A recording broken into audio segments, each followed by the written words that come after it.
అందరికీ నమస్కారం. రఘురామ్స్ గాంధీగిరి యూట్యూబ్ ఛానల్కి స్వాగతం, సుస్వాగతం. ఈరోజు మనం తీసుకున్నటువంటి అంశం, మనిషి ప్రశాంతంగా బ్రతకాలనంటే ఏం చేస్తే ప్రశాంతత వస్తుంది అన్నదాని గురించి ఈరోజు మాట్లాడదాం. ప్రస్తుత పరిస్థితుల్లో మనుషులు విపరీతమైనటువంటి మానసికమైనటువంటి ఒత్తిళ్ళకి లోనవుతూ, ఆందోళనకి గురవుతూ జీవితాన్ని నెట్టుకొస్తున్నటువంటి పరిస్థితి. ఎంత డబ్బున్నా అదే పరిస్థితి, డబ్బు లేనటువంటి నిరుపేదలు అదే పరిస్థితి, మధ్యతరగతి వాళ్ళు కూడా అదే పరిస్థితి. అంటే దీనికి ఎవరు కూడా మినహాయింపులు కాదు, అందరూ ఈ పరిస్థితిని ఎదుర్కొంటున్నటువంటి వాళ్ళే. అయితే ఈ మానసికమైనటువంటి ప్రశాంతతను పొందటానికి ఏ విధమైనటువంటి ఆలోచన ధోరణి మన దగ్గర ఉంటే మనం ప్రశాంతత పొందగలుగుతాం అన్న దాని గురించి అందరూ కూడా తెలుసుకోవాల్సినటువంటి అవసరం ఉంది. మనిషికి ఎప్పుడు ఒత్తిడికి లోనవుతాడనంటే జరిగిపోయినటువంటి సంఘటనల్ని పదే పదే గుర్తు చేసుకోవటం వల్ల మానసికమైనటువంటి ఒత్తిడికి లోనవుతాడు. అంటే మన గత చరిత్రలో, గత జీవితంలో చేసినటువంటి పొరపాట్లు, తీసుకున్నటువంటి నిర్ణయాలు, చేసినటువంటి పనులు, వీటి వల్ల విపరీతమైనటువంటి ఒత్తిడికి లోనవటం. అది వివాహం అవ్వచ్చు, ప్రేమ వ్యవహారాలు అవ్వచ్చు, వృత్తి వ్యాపారాలు అవ్వచ్చు, స్నేహాలు అవ్వచ్చు, మానవ సంబంధాలు అవ్వచ్చు, ఏదైనా సరే కావచ్చు. ఆ జరిగినటువంటి ఆ సంఘటనల్ని పదే పదే తలుచుకుంటూ, అంటే ఆ జరిగినటువంటి నష్టం నుంచి బయటపడలేము మనిషి. అదే పనిగా ఆలోచిస్తూ ఏది కూడా తిరిగి తీసుకురాలేము, దాన్ని మార్చలేము ఆ జరిగిపోయిన దాన్ని. కానీ మనిషి మాత్రం విపరీతమైనటువంటి ఒత్తిడికి లోనవుతూ ఉంటాడు. సో గత జీవితం గురించి ఆలోచన మనం మానుకుంటే కొంతవరకు ప్రశాంతంగా ఉండగలుగుతాం. మరొకటి, భవిష్యత్తు గురించి ఆందోళన. ఏం జరుగుతుందో, మన జీవితాలు ఎలా ముగుస్తాయో, ఏ విధమైనటువంటి కష్టాలు వస్తాయో, ఆపదలు వస్తాయో, ఆర్థిక సమస్యలు ఎలా తీరుతాయో, పిల్లలకి పెళ్ళిళ్ళు ఎలా అవుతాయో, లేదా చదువుతున్నటువంటి చదువు ఎలా పూర్తి చేయగలుగుతానో, ఉద్యోగాన్ని ఎలా సంపాదించగలుగుతానో అనేటువంటి భవిష్యత్తు గురించి ఆలోచన. ఇది పాజిటివ్గా ఉంటే పర్వాలా. ఎప్పుడైతే ఇది నెగిటివ్గా ఆలోచించుకుంటున్నామో, ఏదో జరిగిపోతుందని బాధపడతామో, అప్పుడు సమస్యలు అనేవి స్టార్ట్ అవుతాయి. విపరీతమైనటువంటి ఆందోళనకు లోనవుతాం. సో ఎప్పుడైతే భవిష్యత్తు గురించి ఎక్కువ ఆలోచించి నెగిటివ్గా ఆలోచించుకుంటున్నామో, అప్పుడు కూడా మరి విపరీతమైన ఆందోళనకు లోనయ్యి చేస్తున్నటువంటి పని మీద దృష్టి ఉండదు. మనం ఎక్కడున్నామో, ఏమున్నామో కూడా అర్థం కాదు. చాలామంది అక్కడే ఉంటారు, కానీ వాళ్ళ ఆలోచనలు ఎక్కడెక్కడో తిరుగుతూ ఉంటాయి.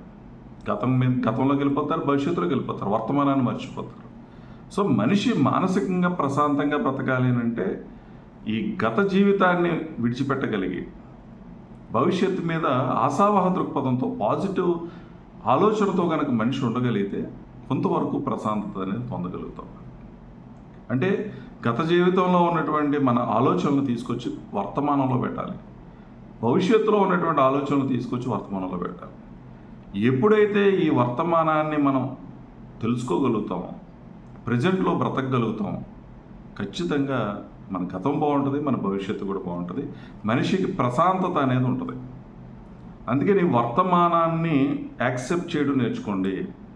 ఇప్పుడున్నటువంటి ఈ సమయాన్ని సద్వినియోగపరుచుకునే ప్రయత్నం చేయండి. ఇప్పుడు నీ చేతిలో ఉన్నటువంటి అవకాశాన్ని సద్వినియోగపరుచుకునే ప్రయత్నం చేయి. ఇప్పుడు నువ్వు చేస్తున్నటువంటి పని మీద మనస్సు పెట్టి పని చేయడం నేర్చుకో. ఇప్పుడున్నటువంటి బంధాలకు విలువ ఇయ్యి. రాబోయే బంధాలకి, పోయినటువంటి బంధాల గురించి ఆలోచించకుండా ఇప్పుడు ఉన్నటువంటి ఈ బంధాల గురించి నువ్వు ఆలోచన కనుక చేయగలిగితే ఖచ్చితంగా నీకు మానసికమైనటువంటి ప్రశాంతత దొరుకుతుంది అనేటువంటి విషయాన్ని మనం గమనించాలి. ఇక మన చుట్టూ ఉన్నటువంటి మనుషులు ఎటువంటి వాళ్ళు, వాళ్ళ ప్రవర్తన ఎటువంటిది అన్నది కూడా మనం ఒకసారి ఆలోచన చేయాలి. పాజిటివ్ పీపుల్తో ఉన్నామా, నెగిటివ్ పీపుల్తో ఉన్నామా? పాజిటివ్ పీపుల్తో కనుక ఉన్నట్టయితేనే మనకి మానసిక ప్రశాంతత ఉంటుంది. వాళ్ళు నువ్వు చేస్తున్నటువంటి పనిని ప్రోత్సహిస్తారు. నువ్వు ఏ పని అయితే చేస్తున్నావో ఆ పని మీద వాళ్ళు కూడా నిన్ను ప్రోత్సహించి ముందుకు తీసుకెళ్లేటువంటి ప్రయత్నం చేస్తారు. నెగిటివ్ పీపుల్ ఉంటే నువ్వు చేస్తున్నటువంటి పనిలో తప్పులను ఎతకటం, దాన్ని నిన్ను నిరుత్సాహపరిచేటటువంటి ప్రయత్నం చేయటం, నిన్ను వెనక్కి లాగేటటువంటి ప్రయత్నం చేస్తారు. అందుకని నీ చుట్టూ ఉన్నటువంటి వాళ్ళు ఎటువంటి వాళ్ళు ఉన్నారో ఒకసారి ఆలోచించి.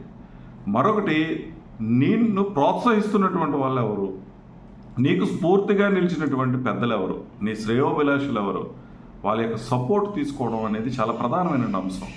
జీవితంలో రకరకాలైనటువంటి ఇబ్బందులు, కష్టాలు వచ్చినప్పుడు వాళ్ళ యొక్క ఓదార్పు, మనం వెళ్ళి విషయం చెప్పుకుంటే చక్కటి సలహాలు సూచనలు ఇవ్వటం, ఆ సమస్య నుంచి బయట ఏ రకంగా పడడం చెప్పటం, ఆ బాధ నుంచి ఏ రకంగా ఎంత త్వరగా మనం బయటపడాలో చెప్పడం అనేది వాళ్ళు చేస్తారు. కాబట్టి అటువంటి వాళ్ళ సపోర్ట్ తీసుకోవడం చాలా ప్రధానమైన విషయం. మరొకటి, ప్రశాంతత రావాలి అంటే శారీరకమైనటువంటి వ్యాయామం, చక్కటి ఆహారం తీసుకోవటం, ధ్యానం చేయటం. ఎప్పుడైతే మెడిటేషన్ చేసామో నువ్వు ఈ మానసిక ప్రశాంతత పొందడానికి చాలా గొప్ప అవకాశం. అది ఏం జరుగుతుందంటే మొత్తం కాన్సన్ట్రేషన్ అంతా వర్తమానంలోకి తీసుకొచ్చేటటువంటి గొప్ప సాధనం మెడిటేషన్. కాబట్టి ఆ విధమైనటువంటి ప్రాక్టీస్ చేయడానికి కనుక మనం ప్రయత్నం చేసి మంచి వ్యక్తులతో సహవాసం చేసి స్ఫూర్తినిచ్చేటటువంటి వ్యక్తుల యొక్క జీవితాలను మన ఆదర్శంగా తీసుకుంటే ఖచ్చితంగా ప్రశాంతంగా బ్రతకగలుగుతాం. ఎందుకని స్ఫూర్తినిచ్చేటటువంటి జీవితాలు మనకు ప్రశాంతతనిస్తాయని అంటే వాళ్ళు గెలిచినటువంటి ఆ గెలుపులో ఎన్నో ఒడిదుడుకులను ఎదుర్కొని ఓటములను ఎదుర్కొని నిలబడినటువంటి చరిత్రలు వాళ్ళకు ఉంటాయి. ఈరోజు నీ జీవితంలో వచ్చినటువంటి సమస్య, ఈ కష్టం పెద్ద సమస్య కాదు అని తెలుసుకోవాలంటే వాళ్ళ యొక్క చరిత్రలు మనకు అవసరం. మరొకటి, పెద్దలని మనం గౌరవించడం, పెద్దల యొక్క సూచనలు సలహాలు తీసుకోవడం చాలా ప్రధానమైన అంశం. ప్రస్తుతం ఎవరి గురించి కూడా మన ఆలోచనలు, ఎవరిని లక్ష్య పెట్టినటువంటి విధానం, నాకు అన్నీ తెలుసు అనేటువంటి అహంభావం, వీటి వల్ల చాలా ఇబ్బందులు వస్తూ ఉన్నాయి. ఎందుకంటే ఎవరైతే అనుభవశాలులు ఉన్నారో ఆ అనుభవశాలుల నుంచి కనుక మనం చక్కటి విషయాలు తెలుసుకొని ముందుకు వెళితే చాలా కష్టాల నుంచి, చాలా సమస్యల నుంచి మనం బయటపడగలుగుతాం. వాళ్ళ అనుభవాలు ఏ రకంగా ఉండాలో ఏ రకంగా ఉండకూడదో తెలియజేస్తాయి. కాబట్టి మనకు అది ఉపయోగపడతాయి.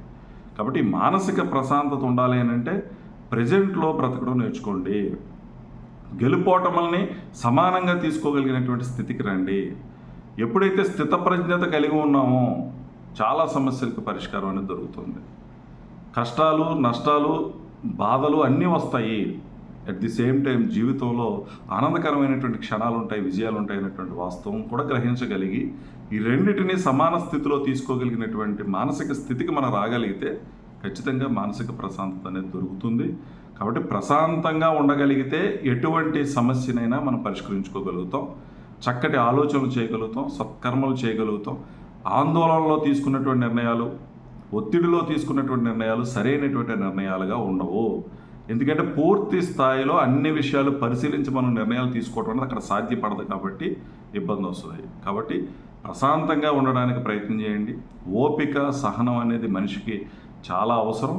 వాస్తవంలో బ్రతకడం, నిన్ను నువ్వు యాక్సెప్ట్ చేయటం, నువ్వు ఎలా ఉన్నా సరే, నీలో మంచి లక్షణాలు ఉన్నా చెడు లక్షణాలు ఉన్నా వాటిని యాక్సెప్ట్ చేసి మంచిని పెంచుకునే ప్రయత్నం, చెడుని తగ్గించుకునేటువంటి ప్రయత్నం చేయగలిగితే ఖచ్చితంగా నువ్వు కూడా ప్రశాంతంగా ఉండేటువంటి పరిస్థితి ఉంటుంది.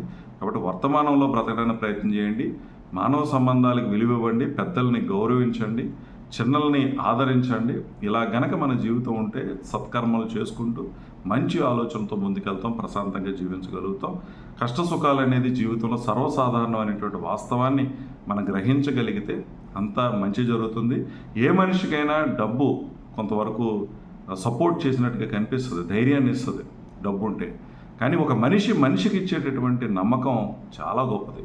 ఆ నమ్మకాన్ని ఎక్కడ కూడా పాడు చేసుకోకుండా నలుగురు నమ్మకాన్ని పొందేలాగా, అలాగే నమ్మినటువంటి వ్యక్తుల దగ్గర మన కృతజ్ఞతగా ఉండేలాగా ఉండగలిగితే ఖచ్చితంగా మానసికమైన ప్రశాంతత ఉంటుంది.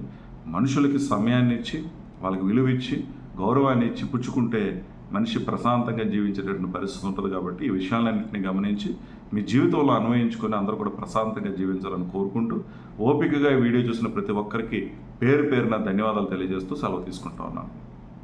ఈ వీడియో మీకు నచ్చినట్లయితే లైక్ చేయండి, షేర్ చేయండి, కామెంట్ చేయండి. మరిన్ని వీడియోల కోసం ప్రక్కనే ఉన్న బెల్ ఐకాన్ ను క్లిక్ చేయండి. నా ఛానల్లో వచ్చే మరిన్ని ఇంట్రెస్టింగ్ వీడియోల కోసం సబ్స్క్రైబ్ చేయండి రఘురామ్స్ గాంధీగిరి యూట్యూబ్ ఛానల్.